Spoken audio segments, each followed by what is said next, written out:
500 वर्ष के लंबे संघर्ष के बाद राम मंदिर बना है और अभी राम मंदिर को बने हुए मात्र 1 साल हुआ है और राम मंदिर को गिराने की, राम मंदिर को ढहाने की तैयारी शुरू हो गई है। एक आतंकवादी पकड़ा गया है जो अयोध्या में ही मीट का कारोबार करता था, मिल्कीपुर का रहने वाला है।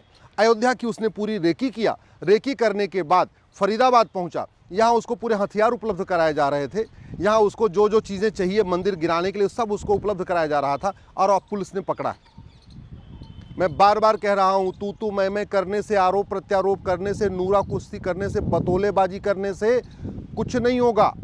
गुलामी की सोच, नफरती सोच खत्म करने के लिए कुछ और करना पड़ेगा जिस पे काम नहीं हो रहा है। और आतंकवादी पकड़ा गया, सोशल मीडिया में उसके फोटो शेयर हो रहे हैं, वीडियो शेयर हो रहे हैं और फिर उस नफरती सोच के ऊपर चर्चा नहीं हो रही कि नफरती सोच आ कहां से रही है। बड़ी स्वाभाविक सी बात है। व्यक्ति का व्यवहार इस बात पर निर्भर करता है कि वो आंखों से क्या देखता है, कान से क्या सुनता है, मुंह से क्या खाता है। 3 चीज़ों पर निर्भर करता है। चलो, मुंह से क्या खाएगा आप उस पर कंट्रोल नहीं कर सकते, लेकिन कान से क्या सुनेगा और आंख से क्या पढ़ेगा, क्या देखेगा, उस पर तो कंट्रोल कर सकते।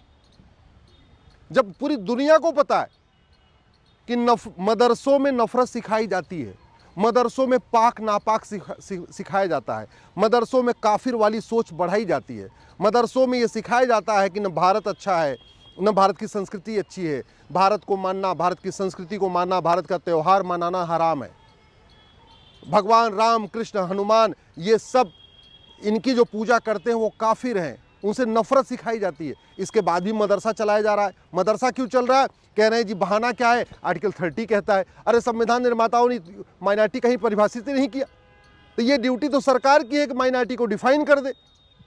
माइनॉरिटी को डिफाइन कर दे कि भैया जो डिस्ट्रिक्ट लेवल पे 1% से कम होगा वो माइनॉरिटी कहलाएगा।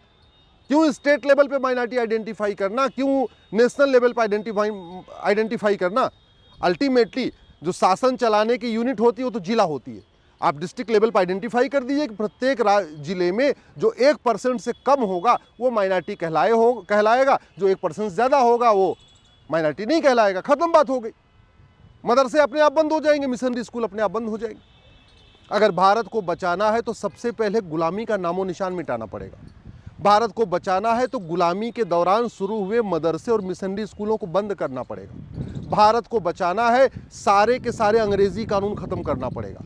भारत को बचाना है तो कांग्रेस के द्वारा बनाए गए सभी कानूनों को खत्म करना पड़ेगा या बदलना पड़ेगा, क्योंकि जो काम मुगलों ने तलवार के दम पे किया था वही काम अंग्रेजों ने कानून बना के किया था और वही काम हमारी बाद में जो सरकारें बनी, जो कांग्रेस की सरकार बनी, उसने किया।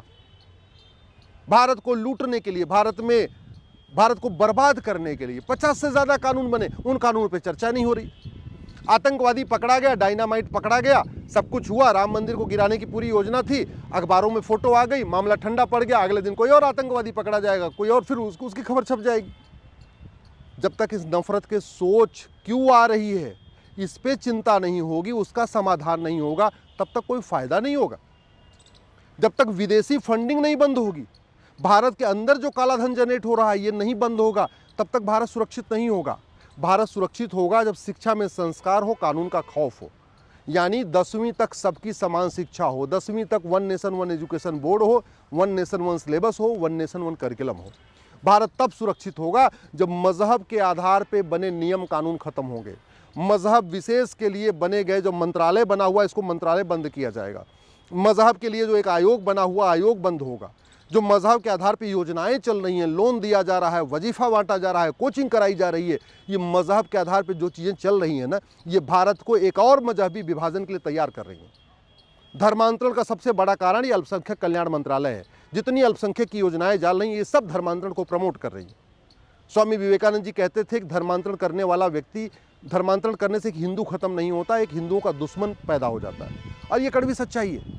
ये जो अयोध्या पकड़ा गया है आतंकवादी, जो राम मंदिर को गिराना चाह रहा था, तो अयोध्या का रहने वाला है। वहीं इसकी मीट की दुकान, वहीं से इसका घर चल रहा था, वहीं से इसको रोटी कपड़ा मकान चल रहा था दुकान चला के, और अभी 1 साल मंदिर बने हुआ, अब वो गिराने की तैयारी कर रहा है। वो ISI के कनेक्शन के संपर्क में है, वो पाक की एजेंसियों के संपर्क में। सोचो, रहता भारत में, खाता भारत का, लेकिन भारत से प्यार नहीं करता, भारत से नफरत करता है। वो भगवान राम से प्यार नहीं करता, भगवान कृष्ण से प्यार नहीं करता, हिंदुओं से प्यार नहीं करता, नफरत करता है। और कल्पना कीजिए अगर इतना बड़ा जितने के पास उसके हथियारों का जखीरा मिला है, अगर ये राम मंदिर में फूट जाता तो केवल मंदिर नहीं गिरता, लाखों लोग भी मरते। ये तो बच गए। ये तो मैं हरियाणा की पुलिस, गुजरात की पुलिस, दिल्ली पुलिस को धन्यवाद दूंगा, उन्होंने पकड़ लिया। लेकिन पकड़ लिया, अब सवाल ये है उसको सज़ा कब होगी? ऐसे कितने आतंकवादी पकड़े जा चुके हैं? किसी को फांसी हुई क्या? किसी का 100% संपत्ति जब्त हुई क्या? किसी की सिटीजनशिप खत्म हुई क्या? नहीं। आतंकवादी पकड़े जाते हैं, मुकदमा चलता रहता है, पकड़ने के बाद फिर वो मामला खत्म। अगले दिन कोई और आतंकवादी पकड़ा जाएगा, उसकी खबर छपेगी, फिर मामला खत्म। सवाल ये है, ये आतंकी सोच बढ़ क्यों रही है? और इससे निपटने के लिए मैं बार बार कह रहा हूं, नियम कानून बदलना पड़ेगा। जब तक एक भी कांग्रेसी कानून है, जब तक एक भी अंग्रेजी कानून है, जब तक एक भी अंग्रेजों का यहाँ पे मुगलों का नामो निशान है, ये सोच बंद नहीं होगी। यहाँ पे औरंगजेब से लोग प्यार करते हैं, बाबर से प्यार करते हैं, यहाँ पे गजनी, गोरी, खिलजी से प्यार करते हैं, जबकि उनका भारत से कोई लेना देना नहीं। और जो लोग ये बाबर, हुमायूं, तुगलक, गजनी, गोरी से प्यार करते हैं, सम्मान करते हैं, वो भी कोई 300 साल पहले कन्वर्ट हुआ, कोई 200 साल पहले कन्वर्ट हुआ। यानी सबसे बड़ी समस्या क्या है? कन्वर्जन। और कन्वर्जन को ख़त्म करने के लिए हमने आज तक सेंट्रल लेवल पर कोई कानून नहीं बनाया। भारतीय न्याय संहिता बना दिया है, लेकिन इसमें एक चैप्टर हमने नहीं जोड़ा ऑफेंस रिलेटिंग टू कन्वर्जन।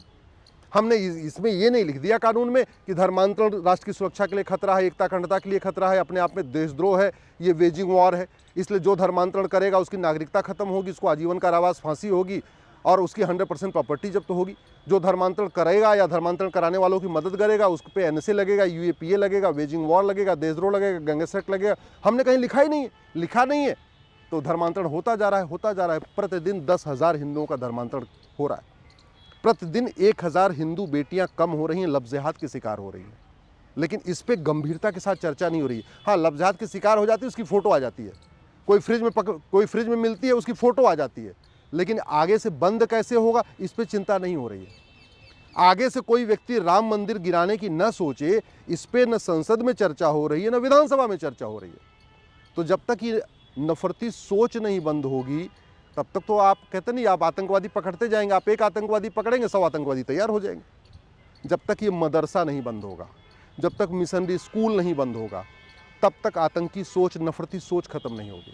जब तक इस बीएनएस में आप इसको 1 नेशन 1 पिनल कोड नहीं बनाएंगे, सारे जितने अपराध हैं सबको मर्ज करके एक किताब नहीं बनाएंगे, जब तक पूरे देश के लिए एक यूनिफॉर्म पुलिस कोड नहीं होगा, 1 नेशन 1 पुलिस कोड नहीं होगा, जब तक झूठ गंभीर अपराध नहीं होगा, झूठ पकड़ने के लिए नार्को पॉलीग्राफ ब्रेन मैपिंग कानून नहीं बनेगा, एक जुडिशियल चार्टर नहीं बनेगा कि आपको 1 साल के अंदर फैसला करना ही करना है, एक पुलिस चार्टर नहीं बनेगा कि आपको 3 महीने के अंदर पूरी जांच कंप्लीट करना ही करना है, एक सिटीजन चार्टर जब तक नहीं बनेगा कि अगर झूठी गवाही दिया, झूठा एफिडेविट फाइल किया, तुम्हारी नागरिकता खत्म, जब तक अपराधियों में खौफ नहीं पैदा होगा, तब तक ये आतंकी सोच खत्म नहीं होगी। जो भारत में जिस तरीके से आतंकवादी सोच बढ़ रही है, और कितनी बढ़ रही है, अब इसको इसलिए समझ सकते हैं, पहले मुगलों के समय में पूरे भारत में, उस अखंड भारत में जिसमें पाकिस्तान बांग्लादेश भी था, 1000 मदरसे थे। आज की डेट में अकेले भारत में 4 लाख से ज़्यादा मदरसे खुल चुके हैं, जबकि उस समय पाकिस्तान, बांग्लादेश और भारत मिला के 1000 मदरसे थे। आज की डेट में अकेले भारत में, पाकिस्तान बांग्लादेश निकल गया, इसके बाद भी 4 लाख मदरसे खुल गए। तो नफरत की सोच तो बढ़ रही है। पहले यहाँ पे एक जयचंद था, अभी हर जिले में 5-5 जयचंद पैदा हो चुके हैं। पहले एक औरंगजेब था, हर जिले में 5-5 औरंगजेब पैदा हो चुके हैं। ना हम इलेक्शन रिफॉर्म कर रहे हैं, ना हम पुलिस रिफॉर्म कर रहे हैं, ना हम जुडिशल रिफॉर्म कर रहे हैं, ना हम एजुकेशन रिफॉर्म कर रहे हैं, ना हम शिक्षा में संस्कार डाल रहे हैं, ना हम कानून का खौफ पैदा कर रहे हैं। तो आतंकी सोच कम कैसे होगी? फिर तो अभी हम मंदिर बना रहे हैं, हम मंदिर सोच रहे हैं कि चलो अयोध्या के बाद काशी मिल जाए, मथुरा मिल जाए, भद्रकाली मिल जाए, भोजशाला मिल जाए, और उधर उसको गिराने की तैयारी चल रही। भाई ठीक है, पहले अयोध्या गिरा लो, फिर काशी गिरा लो, फिर मथुरा गिराएंगे, फिर भद्रकाली। तो हम मंदिर बनाने में लगे रहेंगे और उधर से मंदिर के गिराने वाले तैयार होते रहेंगे, तो फ़ायदा क्या हुआ? इसलिए मैं कह रहा हूँ, कानून बदलेगा तब भारत सुरक्षित होगा। जब तक कानून नहीं बदलेगा, देश में अराजकता बढ़ती जाएगी और बढ़ती जाएगी, और एक दिन इसका दुष्परिणाम सबको भुगतना पड़ेगा। देश से जुड़ी खबर देखने के लिए फॉलो जरूर करें, कमेंट और शेयर करना न भूलें। धन्यवाद।